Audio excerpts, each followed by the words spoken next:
Hello, children. This is Grandma Carla, and I am here with some more of my grandchildren. And this is little Joshua, and this is Hannah, who is going to read to us. And over here is little Luke, and he's going to listen in. And today we're going to read chapter 2 of Ramona and her father. And Miss Hannah is going to read it for us. Okay, so, Chapter 2, Ramona and the $1 million. Ramona wished she had $1 million so that her father would be fun again. There had been many changes in the Quimby household since Mr. Quimby had lost his job, but the biggest change was Mr. Quimby himself. First of all, Miss Quimby found a full-time job working for another doctor, which was good news.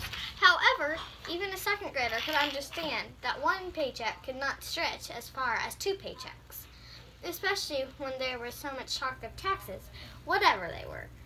Miss Quimby's new job meant that Mr. Quimby had to be home when Ramona returned from school.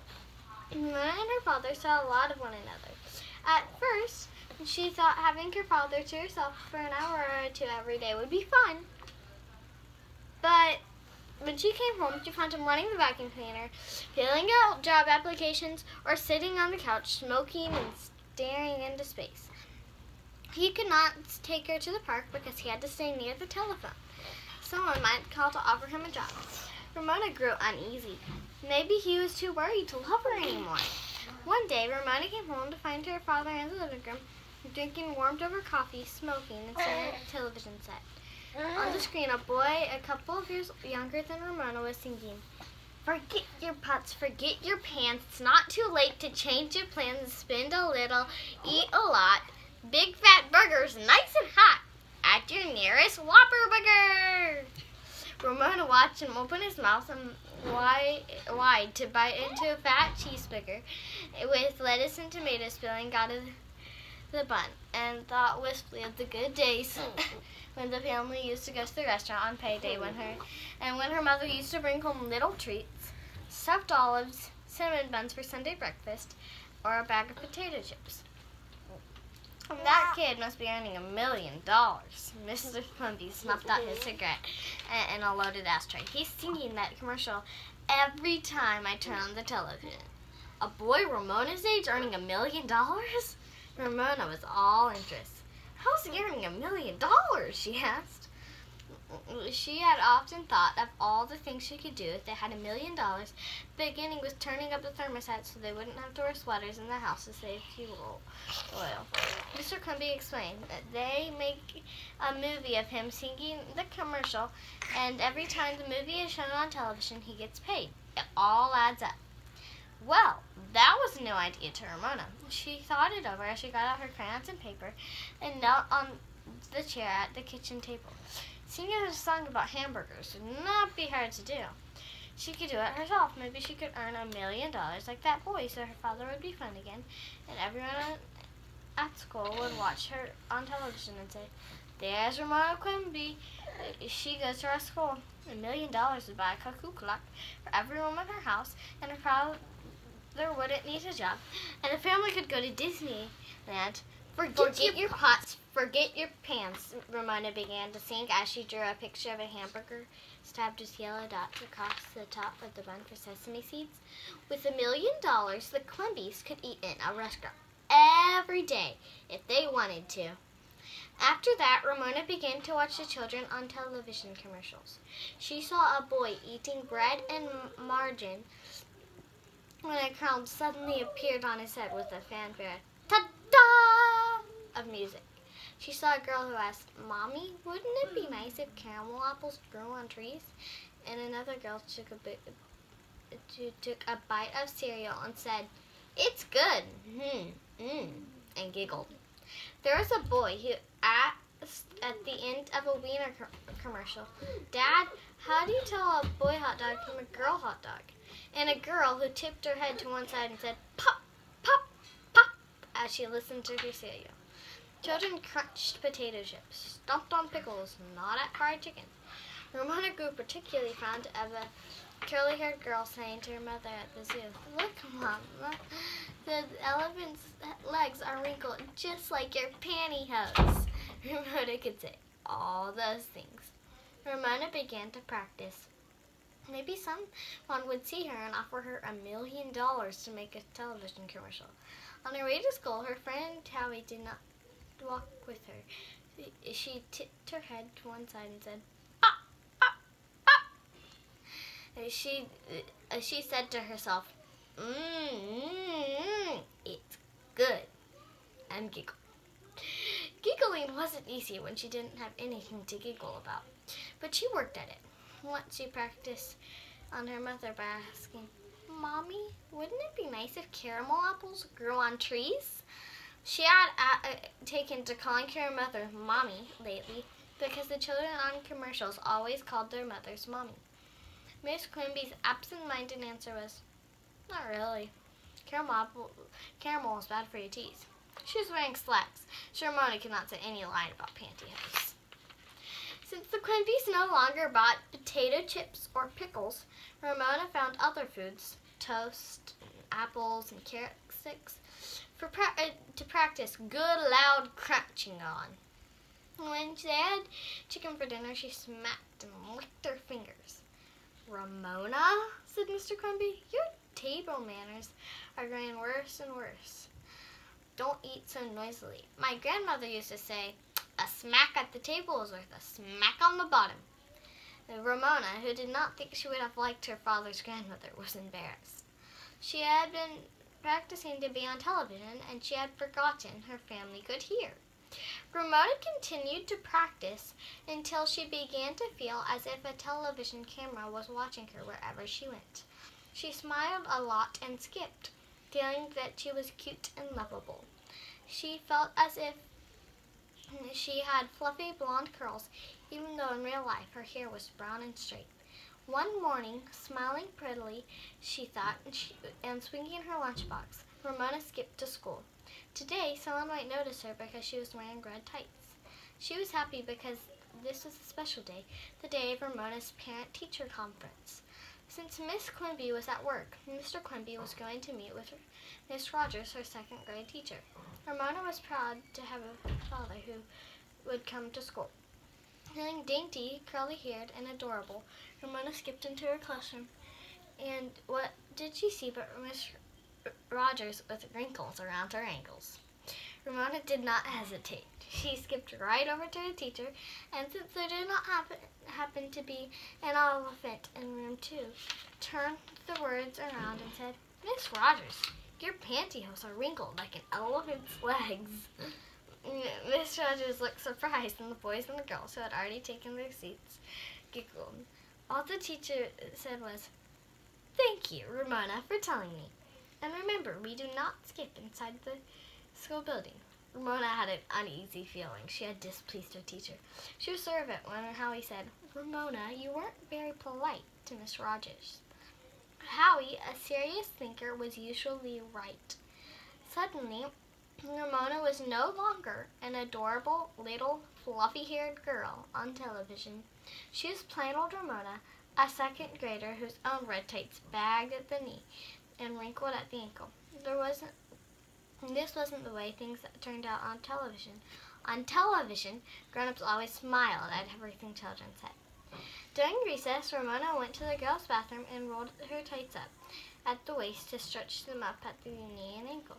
Miss Rogers might have done the same thing to her pantyhose, because after recess, her ankles were smooth. Ramona felt better.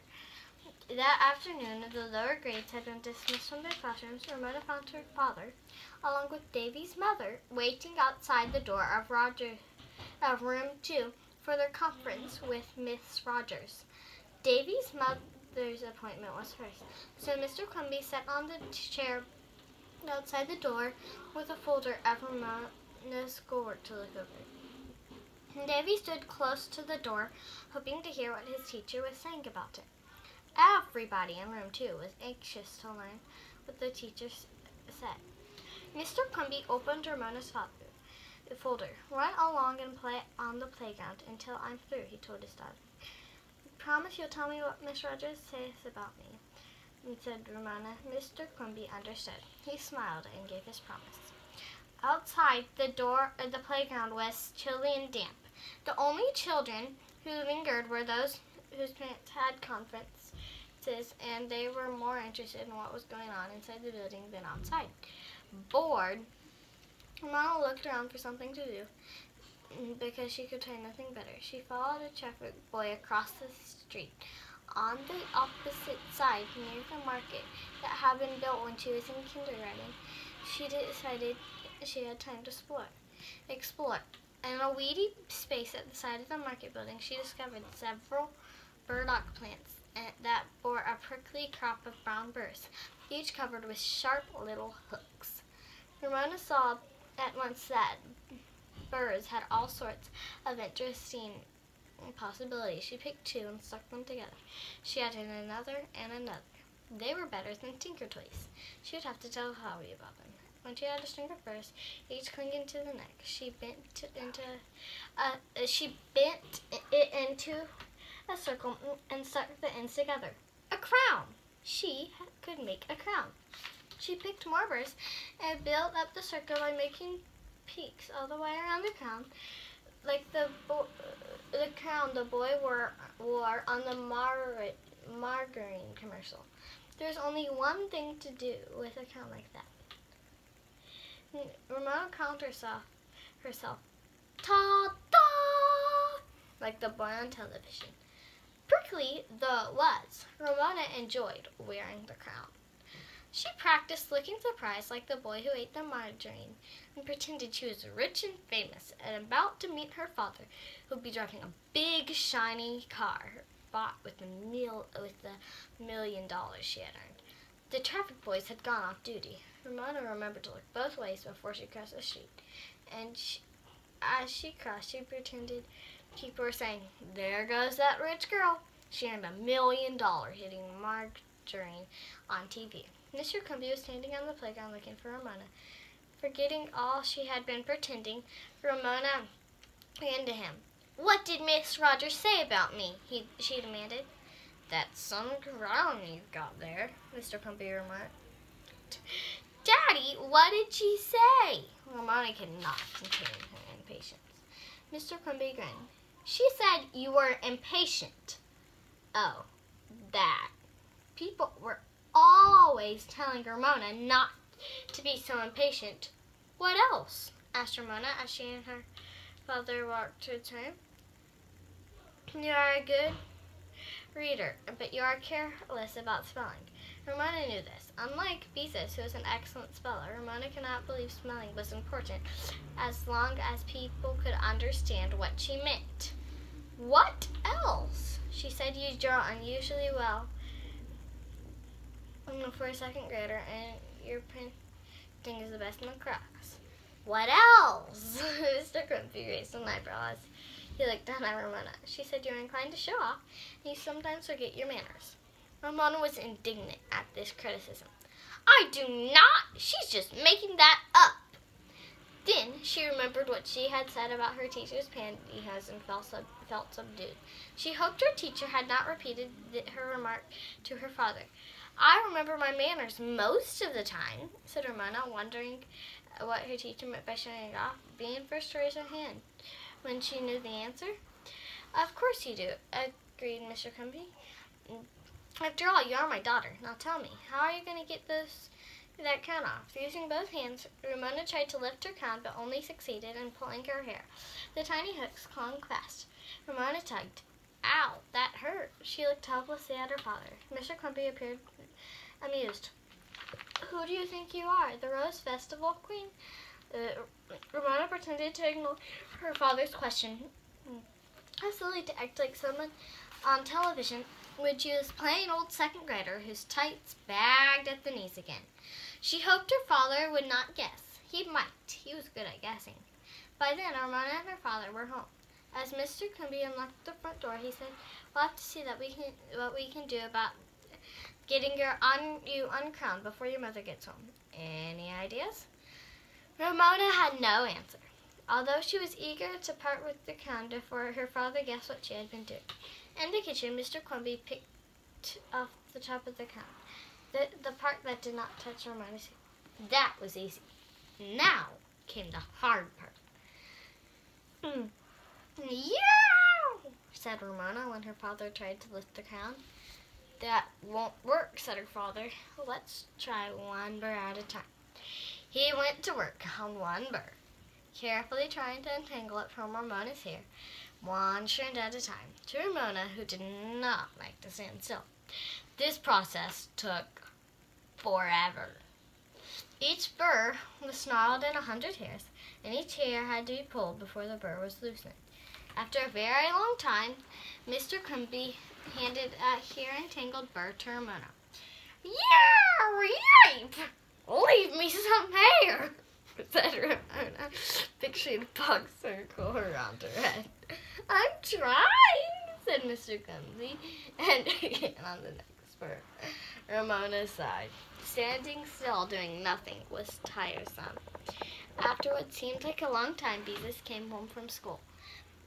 She took one look at Ramona and began to laugh.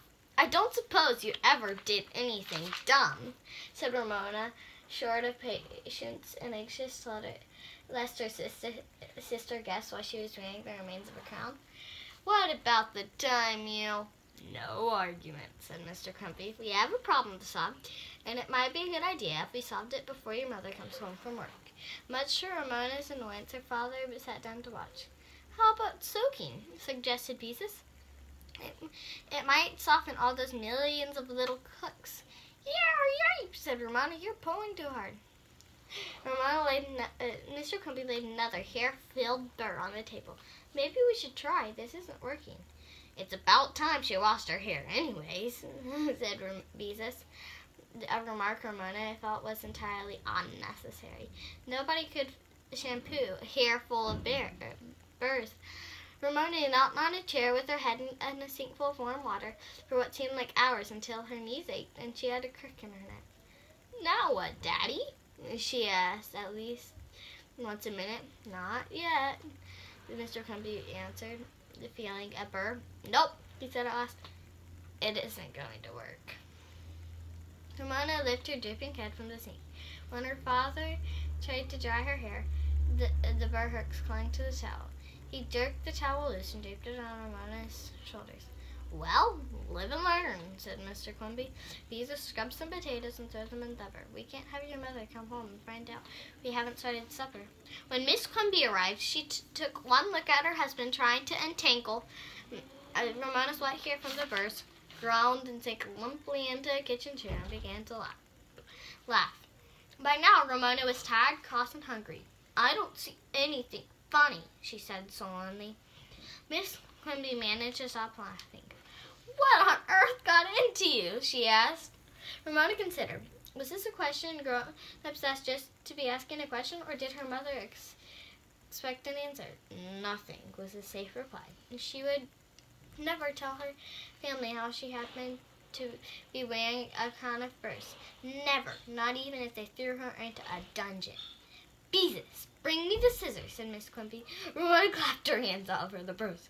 No! She shrieked and stamped her foot. I won't let you cut off my hair. I won't! Ramona handed her mother the scissors and gave her sister some advice.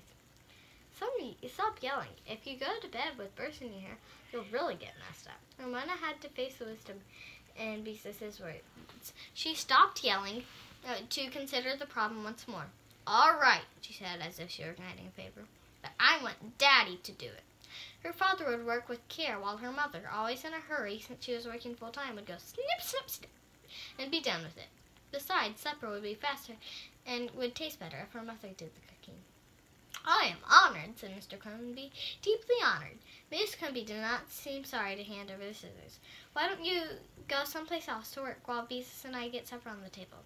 Mr. Quimby led Ramona to the living room, where he turned on the television set. This may take time, he explained as he went to work. We might as well watch the news. Ramona was still anxious. Don't cut any more than you have to, Daddy, she begged, praying the margarine boy would not appear on the screen. I don't want everyone to make fun of me. The newscaster was talking about strikes and a lot of things Ramona did not understand. The mayor's midget, promised her father. Snip, snip, snip. He laid a hair and snarled burr on the ashtray. Snip, snip, snip. He laid another burr beside the first. Does it look awful? As my grandmother would say, it would never be noticed from a trotting horse. Ramona let out a long, shuddery sigh. The closest thing to crying without really crying. Snip, snip, snip. Ramona touched the side of her head. She still had hair there. More hair than she had expected. And she felt a little better. The newscaster appeared on the television set, and there was a boy again singing. Forget your pots, forget your pans. It's not too late to change your plans. Ramona thought longingly of the days before her father lost his job, when they could forget their pots and pans and change their plans. She watched the boy open his mouth wide and sink his teeth into that fat hamburger with lettuce, tomato, and cheese hanging out of the bun. She swallowed and said, I bet that boy has lots of fun earning $1 million. She felt so sad. The Quimby's really needed $1 million. Even $1 would help. Snip, snip, snip. Oh, I don't know, said Mr. Quimby. Money is handy, but it isn't everything. I wish I could earn $1 million like that boy, said Ramona. This is the closest she would ever come to telling how she happened to set a crown of burrs on her head. You know something, said Mr. Quimby. I don't care how much that kid or any other kid earns. I wouldn't trade you for $1 million. Really, Daddy? That remark about any other kid, Ramona wondered if her father had guessed her reason for the crime. But she would never ask. Never. Really? Do you mean it? Really, Mr. Quimby continued his careful snipping. I'll bet that boy's father wishes he had a little girl who painted and wiped her hands on the cat when she was little, and once cut her own hair so she would be bald like her uncle, and who then grew up to be 7 years old and crowned herself with burrs. Not every father is lucky to have a daughter like that. Ramona giggled. Daddy, you're being silly. She was happier than she had been in a long time. So that is the end of Ramona and the $1 million, and I think that was really funny. And so these are the pictures. This is Ramona, and she wants to earn $1 million like the boy on TV. And this is Ramona telling her teacher that her pantyhose are wrinkly. And then she crowned herself with burrs while she waited for her father to come. And then it took forever for her father to get the burrs out of her hair. And that is the end of chapter 2. And this is Grandma Carla with Hannah, and we love you.